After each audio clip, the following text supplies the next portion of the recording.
Right then, we have to talk about, since we're talking about John Cena, we'll get to what Mark Shapiro said as a sort of a trailer from that, but we have to talk about the John Cena tickets, right? So they've actually got 14,000 or so out when I checked a few days ago.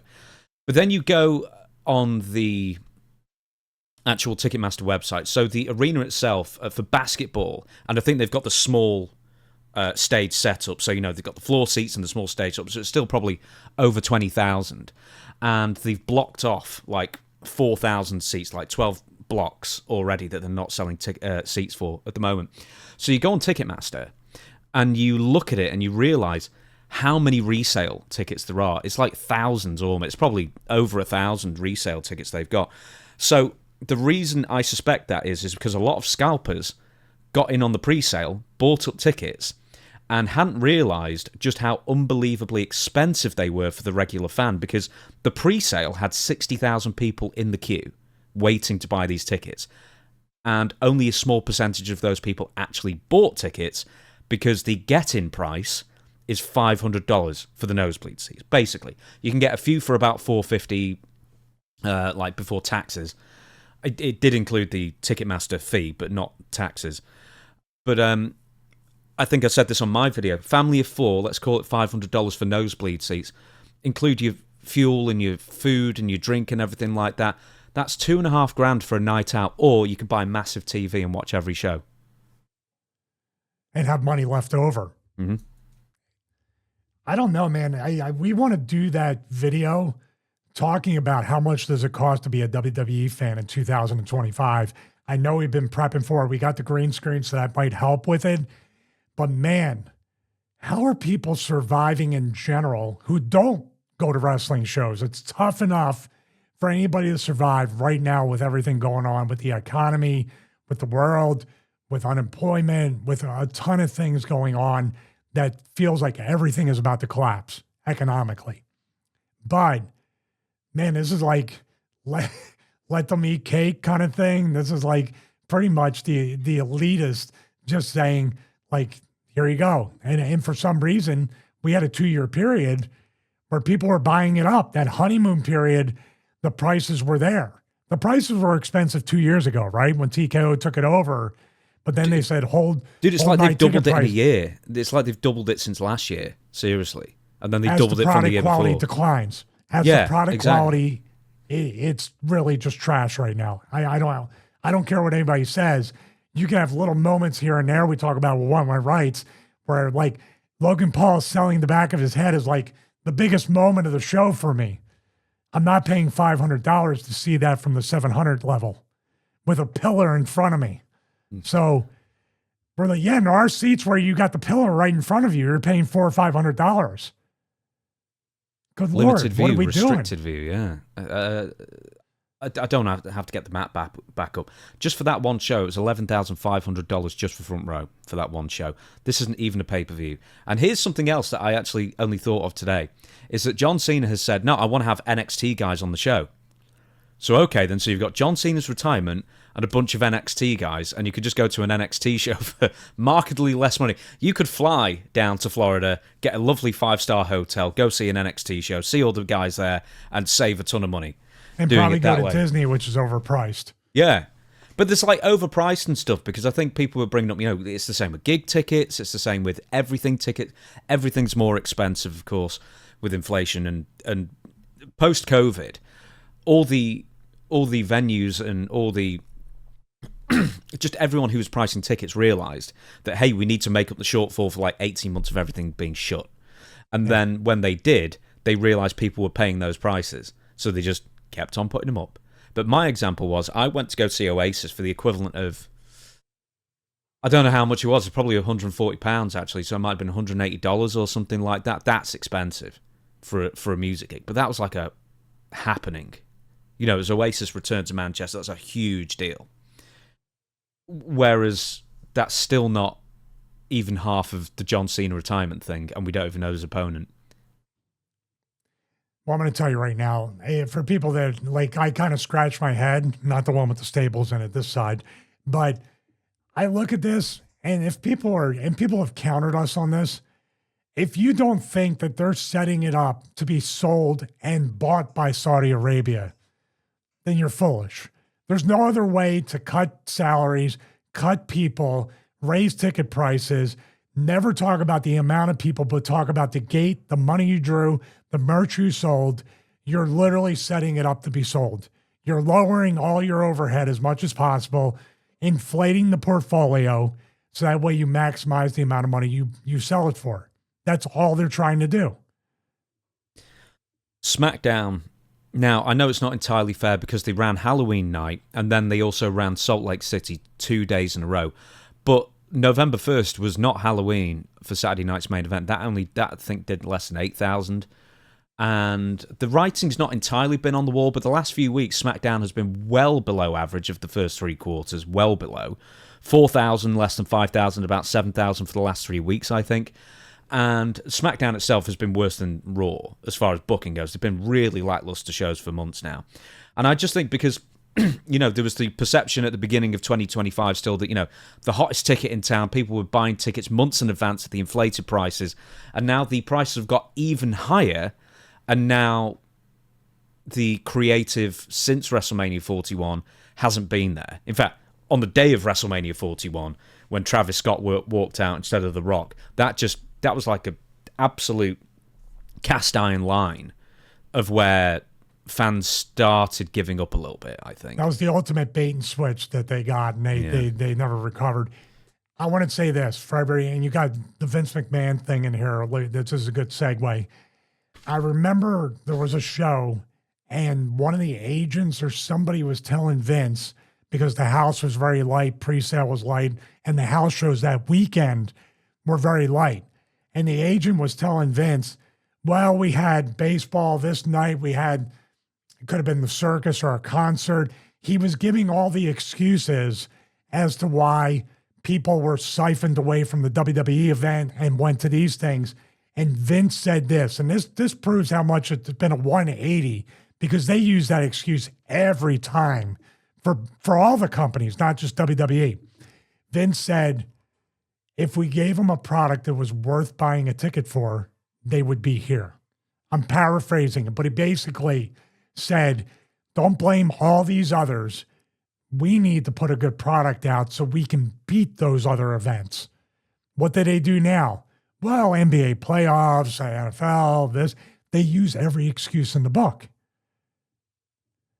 If you don't have a good product, they're not going to come. If you do have a good, consistent product, they're going to choose it over others. I think it's consistently average. I think that's the problem. I don't even think it's terrible. I just think there's not enough meat on the bone on every single show, and it's just average. There's nothing to get too excited over. It's just put it this way: you didn't even know Survivor Series was coming until you saw the obligatory. Oh, everybody's starting to team up. 3-4 people in a group. Must be time for Survivor Series, right? They just have the same playbook for the calendar year, and they just pull it out and do everything, team them up, do whatever, and then the business next is going to be every man for himself with Royal Rumble, because Turkey likes that. Turkey does like they enjoy the show. Mark Shapiro, he's the TKO president, basically second in command. He gave this quote to it wasn't so much a podcast, I think, like some sort of like convention or something like that. Anyway, quote, and yet they're open to new ideas. He's referring to theirs in Nick Khan and Triple H and WWE as a whole. They never seem exhausted. They're ready to take on a new shot, a new risk, a new opportunity. Hey, Nick, let's talk about launching a new event. Right now, a lot of our PLEs were created by Vince McMahon. We need to get in the business of taking that torch and moving past that. And Nick Khan and Triple H created WrestlePalooza, which is the launch event for our new ESPN deal, which did incredibly well and may turn into a super franchise. Not to mention from a merch standpoint, I don't need to tell you, securing the IP rights and then selling merch at WrestlePalooza, let's just say it's a real winner. Now, this paragraph came out a few days ago and is kind of baffling for several reasons. Let's do it in order. One, right now, a lot of our PLEs were created by Vince McMahon, and we need to get in the business of taking that torch and moving past that, which is telling me that anything basically created under Vince McMahon's watch or by Vince McMahon, they see as something that needs replacing. Yeah. Yeah, I got that too. Oh, by the way, a little Easter egg, and this was during the Vince era. They wanted to rename WrestleMania Mania. And I know there was a secondary show, WWF Mania. They wanted to take the wrestling out of it because they felt like the wrestling put too much of a stigma of the show. What the hell did you think you were going to show up and see? Bunch of maniacs? Like a show of crazy? Well, that's true too. But yeah, that's they wanted to take wrestle out of WrestleMania because it was too wrestling. Why did they try and take the numbers out for a few years as well? I've presumed it's like a legacy thing. They didn't want it like, oh, we don't want people to know that it's decades old, this show. But it's like, well, Super Bowl does it quite well. It felt like an old show. And I was thinking, I heard those in not meetings, but people coming out of meetings. Oh, yeah, he wants to take the numbers off. He wants to take wrestle off. So, like, to me, it's like when you do WrestleMania in the 40s, like you've been around for over 40 years. It's a legacy. It's just crazy how now it's not just wrestling. Like everybody wants to erase whatever you can hang on to for nostalgia, for legacy, for that callback. You definitely want to have callbacks from WrestleMania 40, but let's not call it WrestleMania 40. They want to have it both ways. It's so, they keep reading. It's crazy. WrestleMania play button, I seem to remember, was one of them because no one knew what to call it. Right, okay, it's a big club and you aren't in it. Well, one, it's a small club and you aren't in it, but two, intelligence isn't a prerequisite to be in this club because apparently from Vince McMahon to Mark Shapiro and everyone else, what a pack of dumbasses. To just like try and monkey with the formula. One of the few things that is working here are the legacy names. Why try and change it? Is it for your own ego, or is it because you so want to be distanced from Vince McMahon? But you just want to leave your own stamp, isn't it? They don't want to do what's right. They don't want to do what's most meaningful.